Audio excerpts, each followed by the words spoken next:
ما تعمليش الغلطات دي لو ناوية تخسي.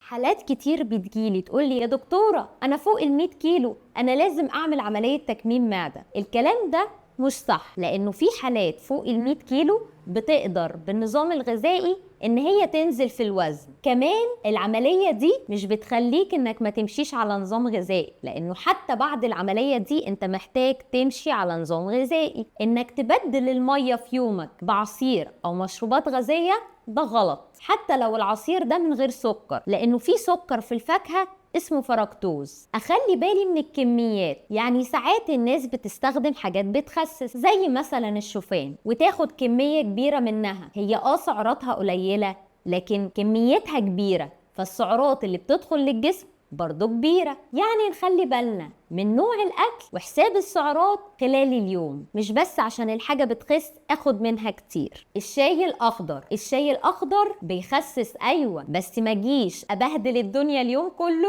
وأخد سعرات كتير كتير وأشرب 5 شاي أخضر وأخس، ده مش هيحصل. لازم أخلي بالي من السعرات اللي داخله في يوم. في سؤال اخير تجاوبوا عليه في الكومنتات تحت، هل الميه وسط الاكل او بعد الاكل بتعمل كرش ولا لا؟ وعشان سهله تبقوا احلى تابعوني في الفيديو اللي جاي واعملوا لايك وفولو.